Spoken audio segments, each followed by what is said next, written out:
use since we're going to be doing some Arduino stuff. Okay, so I can just talk about all of these things. So this guy, I'll try my best to like point out stuff. So this thing on the left is a servo motor. So the way that works is it has a power and ground wire, and then the third wire is like the signal wire. So with that wire, you can tell it a like certain value, and it'll basically just go to that position. So it has a range of 180 degrees. It might be 270. I think it's 180 though. That's something you can look up in your specifications. You can write a value, and it'll just like, if you write 0, it'll like be at this angle, and then if you write like 90, it'll be like here, and then 180 would be like in this orientation. So obviously you're not writing like just 0 and then 90. It'll be like from like I think 0 to 255. So then like 128 would be your 90 degrees. And then at the top we just have a bunch of wires and a screwdriver. And then I think this mouse stopped working. And then this is just a converter for a 9-volt battery to plug into this port of the Arduino. Hopefully you can see that. So this power port right here is what you would plug that into. And then, And then on the bottom left of like the kind of highlighted area, we have a So this thing in the middle of the screen now is an LCD display. So that is this. Apologies that we don't have the good camera views. We didn't have that set up today. That is this guy. So this is so it's basically like, you can see by the font of like the welcome to Muse, like it's LCD stands for liquid crystal display. So it's like, it's kind of like some clock faces, but it's like you can write to any character in the thing. So it has 2 rows and 16 columns, and you can write any character to any one of those columns, and it'll just like, it'll display that character.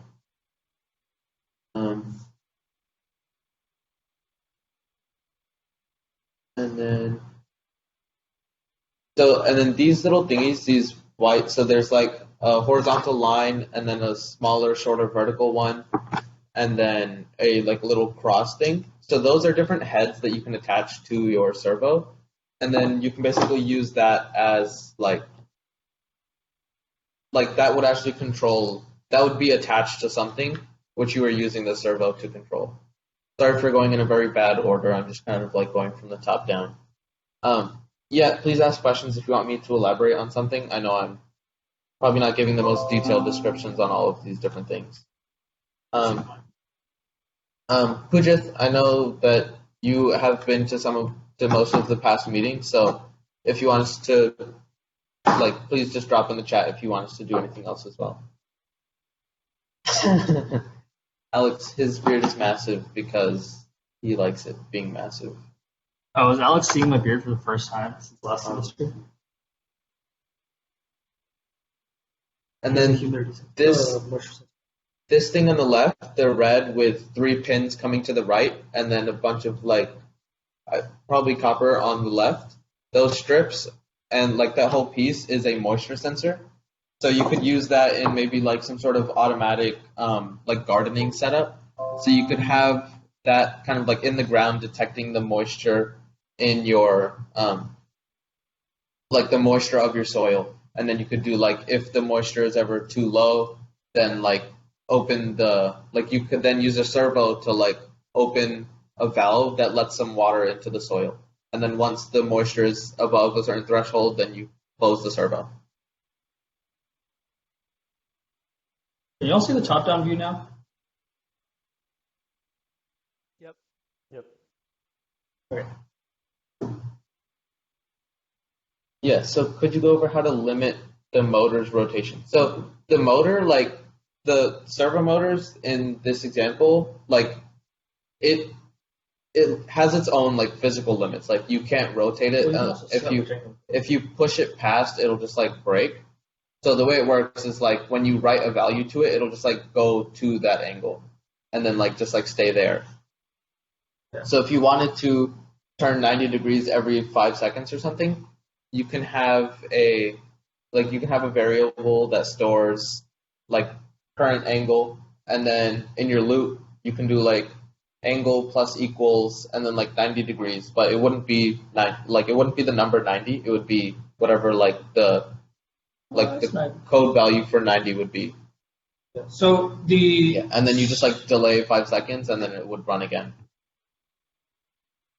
No, these are different from the motors we were using last week. Last week you just like write a like volt like when there's current and voltage just going through the motor, it will just like spin constantly.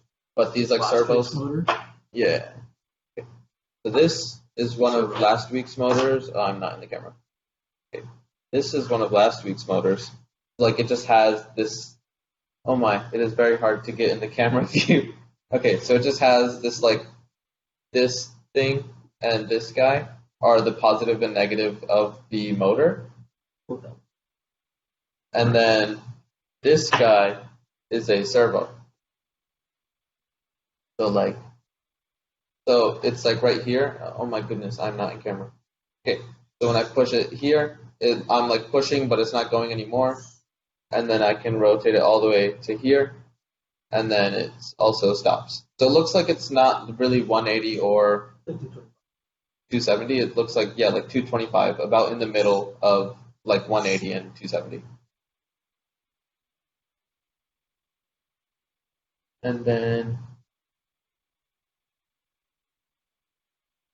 And so this guy is a motor more similar to what we were using last week. Obviously, this is a different motor.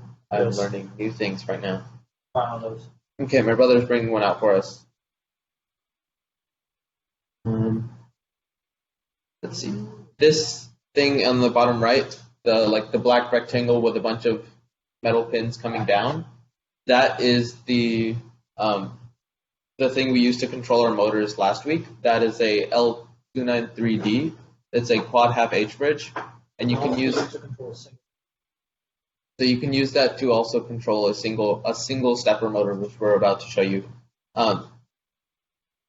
Yeah, like this is the thing we used last week. You can watch the video from last week where we go pretty in depth in how like this little thing works. And then right below that you have a row of buttons. I can grab a button right now and show you.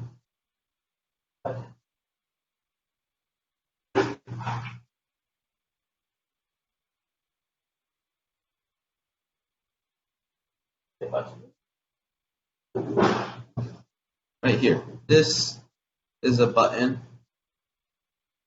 and then like this guy like clicks inwards, and then you have these. There's 4 pins. This one is broken. It's missing this 4th pin right here, but yeah, it's a little bit out of focus. Yeah, there. Now you can see the 3 pins and then where the 4th missing pin would be.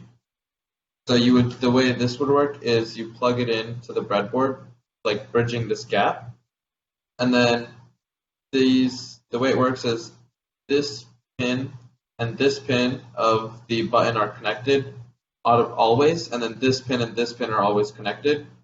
Then when you click it, it's connecting like this way. A connection is formed in this direction, and like obviously here as well. Okay, so the motor right here is a stepper motor. So generally it connects up something like this. So this is your stepper motor. It's got a bunch of wires coming out of it, and it connects to a stepper driver. Now the stepper driver in this case, this one is not an L293D. I don't know if y'all can actually read what that says on it on your screen. But this is a different driver board. But you can also use the L293D from last week on that. So, but basically what happens is you send it signals for, so a stepper motor is designed basically with 2 electromagnets in it, and that can be turned on. Each one can be turned on in both directions. What that means is that every time you tick your counter, it turns the internal motor a quarter of a turn. And then there's just a bunch of gears going on inside, and that reduces it down. So if you see, like, I can't turn this by hand really easily because there's such a huge gear reduction down to the different stepper motor, to the different electromagnets in the stepper motor. There's bigger versions of stepper motors too.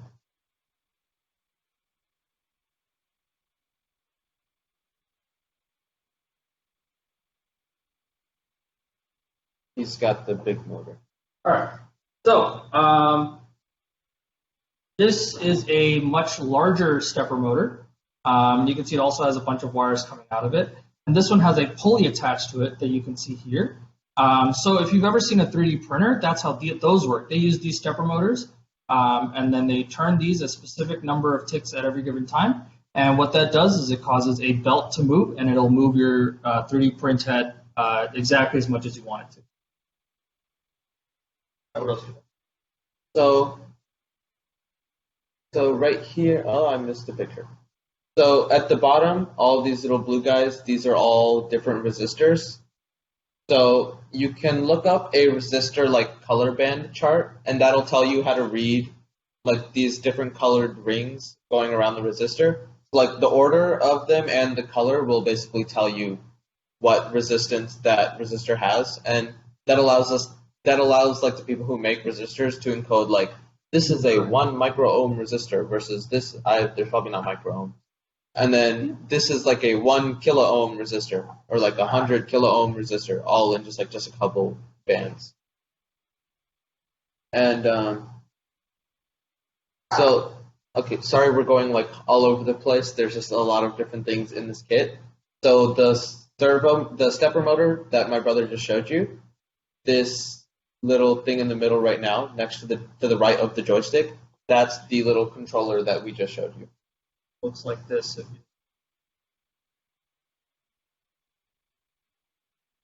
Naja, are you able to kind of follow along with the parts we're showing you and see all those different things in your own kit? What does the controller do again? Yeah, so basically the controller is, so it's got these. Okay.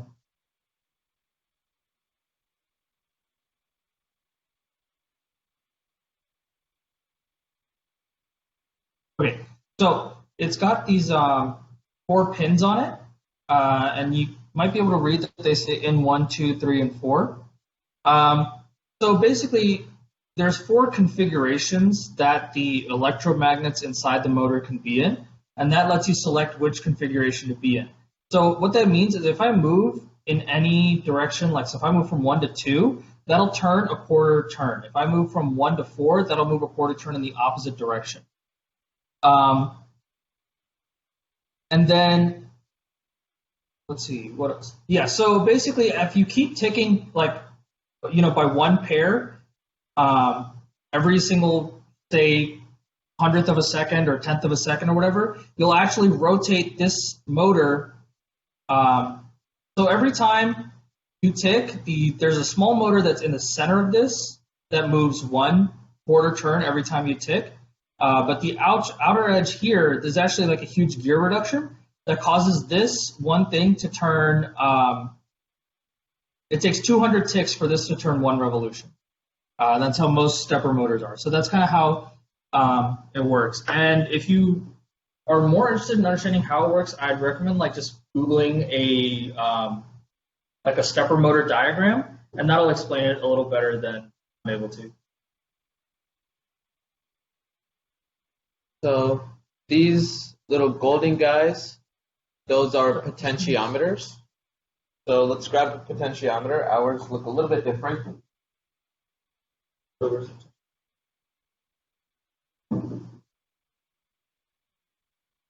This is a potentiometer. So you can see it has 3 pins, right? How do I show you these 3 pins? Okay, yeah. So it has 3 pins. So you'll connect the power and ground to the outer pins, and then the inner pin would be like the output of the potentiometer. That's like the signal pin. And the way it works is you can rotate this little head, and that'll change the resistance of this potentiometer. You could take an analog input from the potentiometer based on how much voltage is able to go through it, depending on this like variable resistance. And that allows you to kind of get like fine control of an input going from 0 to 1024. So obviously like there's a little bit of noise, so you can't rely on like exact like 1024 settings. But yeah, this is what allows you to do that. And to get one that looks like what you see in the actual picture, this is one that looks like that. So in the picture, the orientation is like this. So that's what the picture looks like. And then you can attach this little knob on top of the thing, and that makes it much easier to like rotate. And yeah, so you can see it doesn't have 360 degrees of rotation, because if it just went all the way around, that would kind of break the functionality of it, since we just want, it's like a volume knob from 0 to the max, 1024.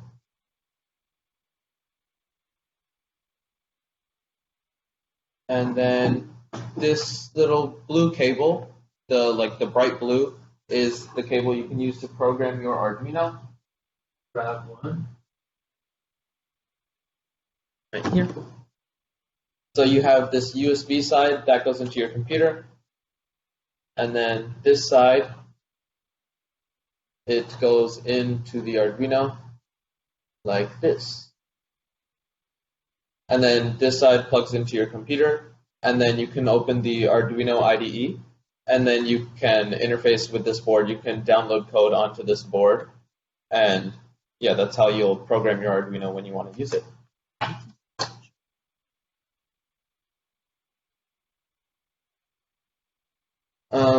This is a joystick. So it is, on the inside, it is just working as two potentiometers, and that allows you to, like it'll have like one in the XY direction and one in the X direction. I mean, one in the X, one in the Y direction. Sorry about that. And then that allows you to get like full like knowledge of where the joystick is. This little thing that looks like eyes is a ultrasonic sensor. So we also used this in our previous meeting.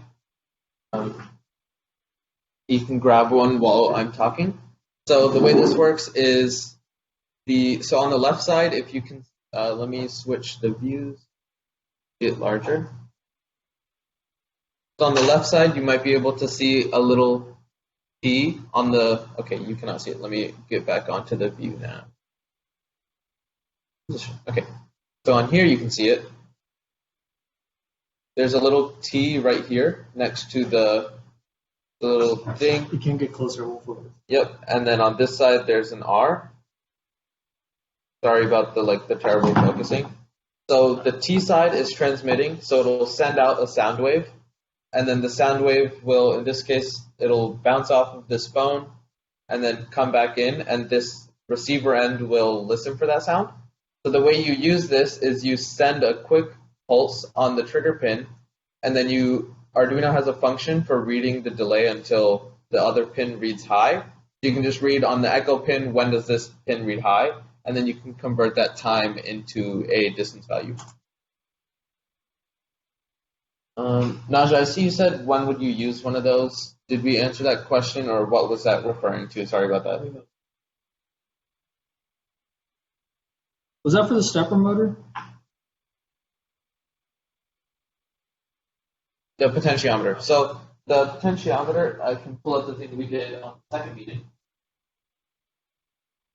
So yeah, Naja, you can pull up the YouTube recordings of our videos. They should have come to your email, and then we can also send links in the Discord. Yeah. So this thing is, we're using it to, this potentiometer right here. Okay, let me bring this closer to you. So this potentiometer right here, we were using it to control the brightness of the different channels in this RGB LED, which you can kind of see in the video. Right there. So the LED is off right now, so it's a little hard to see. So let me see if I can power this on. This should still have the working code on it. Yeah, okay. So this is our second workshop, like what we made. So what our workshop was is we had this button kind of toggling which color channel we're editing, and then this potentiometer was like our value for that color channel. So you can see right here, I can kind of turn down and then turn up the red channel.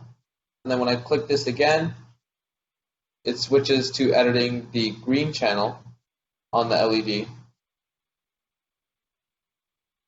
And then you click it again, and you can see that it's editing the blue. And then on the next time, it doesn't do anything. So we could turn on like R, and then add in some green, and then add in some blue. And now we have this like bright blue color.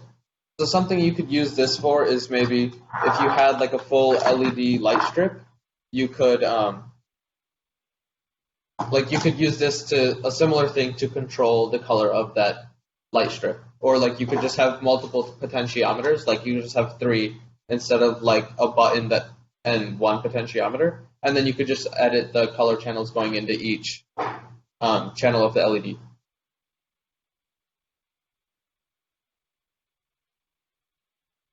And now this guy is a temperature and humidity sensor. So the black one above the row of pins. So it's like a bright blue little like grid thing, and then 3 pins coming to the left. That is a temperature and humidity sensor. So that is this guy right here.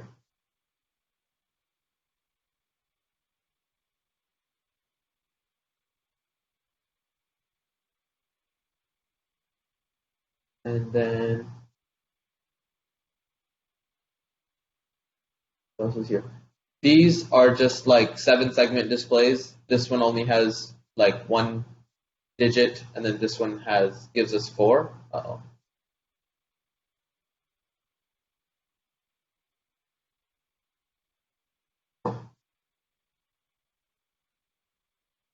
And then these two,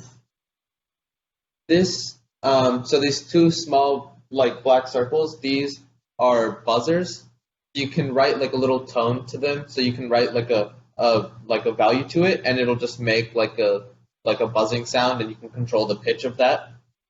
And so like yeah.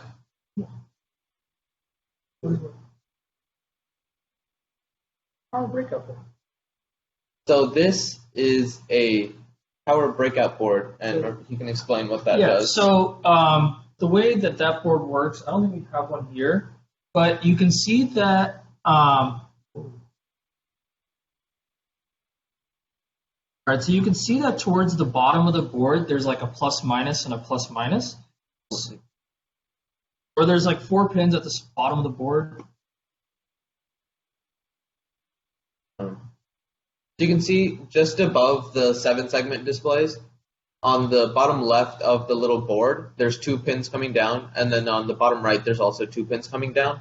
So those are a plus minus on the left and a plus minus on the right. So if you look at the breadboard, hopefully. All right, so you can see it's got a plus minus and a plus minus as well. So the board can actually just plug right into it, and then if you plug the USB cord into it, then it'll grab USB power and put that on the rails. If you plug something into the power plug on it, it'll put the power plug rails onto the power rails of your breadboard. So it's just a power breakout board. It allows you to get clean power on your breadboard. That's kind of common to all of your elements. So Nasha, I see you're asking that water would damage most electronic things. So this moisture sensor, that's like one of the things that's meant to to be able to deal with some amount of water. So obviously, if you completely submerged it, it would break. And in general, when you're working with water, you have to be very careful that you don't damage, that you don't let water get onto your other components, only the one thing that's supposed to be in contact with the water. So this temp and humidity sensor is this is for detecting moisture that's in the air. So it's not really for like submerging. And then the one that's in your kit, the red one, that like you can actually just stick that to like the side of a cup of water, and you can measure how high up on that strip the water level is. As long as the water doesn't breach your 3 contact points or any higher than the long copper bits, you're fine. Because that's like designed to short in a way that like the level of shorting it detects tells you how much water there is in the whatever vessel you have. Oh, that's an IR sensor. So then this thingy right above the wire below the breadboard is an IR sensor. I'm not sure if we have one here.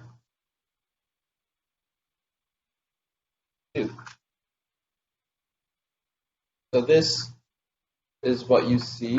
Oh, I just stabbed myself with the pins.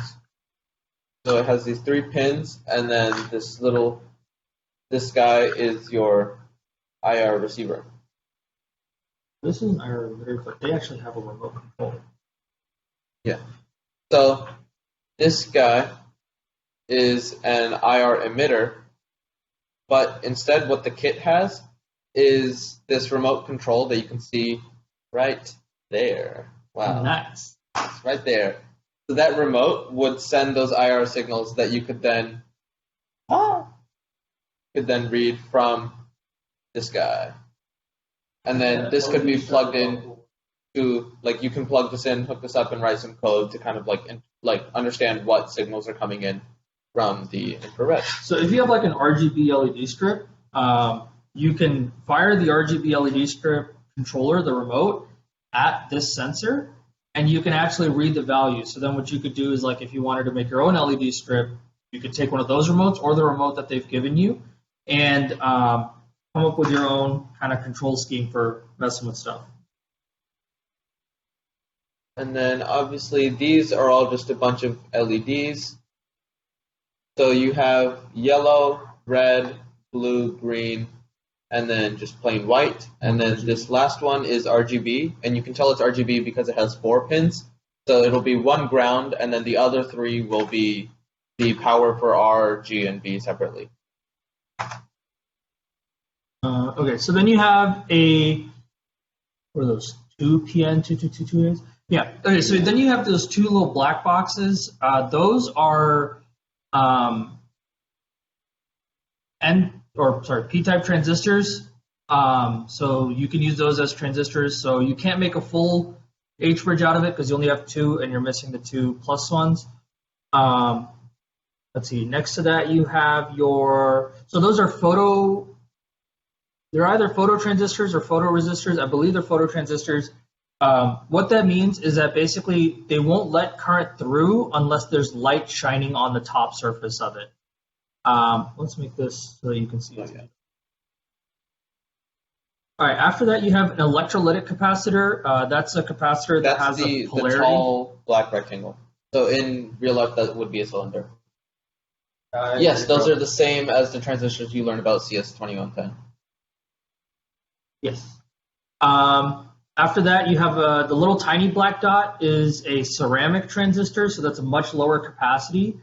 And after that, you have 2 diodes. What diodes do is they allow you to control the direction of current in a circuit. So if you have a current that's flowing, so if you have like a circuit where you don't know which way the current could be flowing, you can use a diode to ensure that the current only flows in one direction.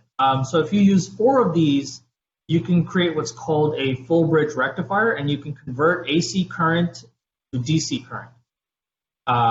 It'll have weird choppy waveforms, but you can use the capacitor that's 2 to the left, the long black rectangle, to smooth that out into a flat voltage curve. They gave you anything to rectify voltages? Yeah, they did. Okay. All right, that should cover all the elements in the kit.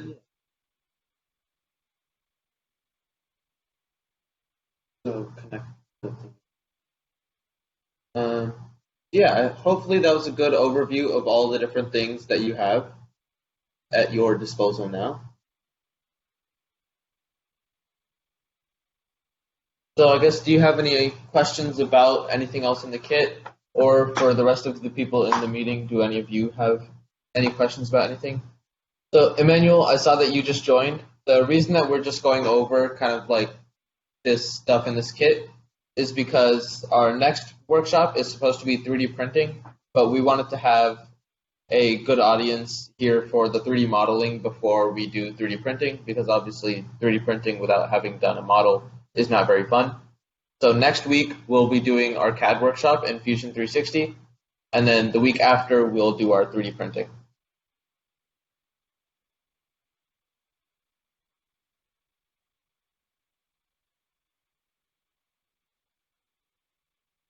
Sounds good, Najwa. Yeah, the previous meetings go into pretty in depth with, or not, like they go into a little bit more detail for all the different components that we used in that meeting.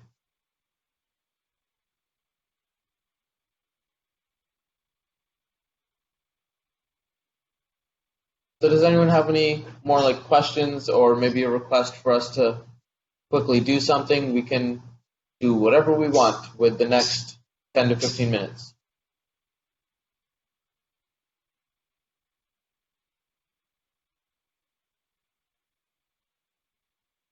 So maybe I can just take this time to ask you guys, so what would you like to see in our workshops? So far we've been doing like a couple Arduino, and we did a Tinkercad where you could follow along, and we're planning on doing some 3D modeling where you can also follow along. Maybe what are some other topics that some of you would specifically like to see?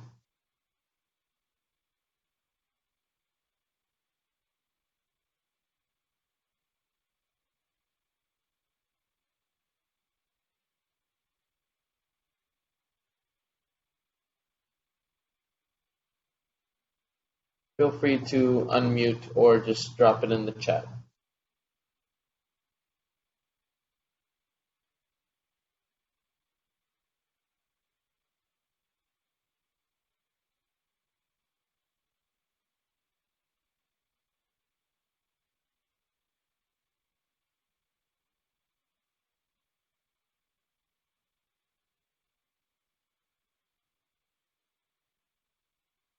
Well, looks like you guys don't have any questions. So for next Friday, you can download Fusion 360. So you can go to tinyurl.com/download Fusion, or you can just Google Fusion 360, and you can get a free account using your Georgia Tech email address. And so we'll be using that next week when we do our 3D modeling. We will be creating a Novid finger. It's just, so if you're on campus, you would have gotten one of these. So we'll be just designing one for you to 3D print if you would like. And yeah, thank you all for coming, and we will see you next week at the same Blue Jeans link.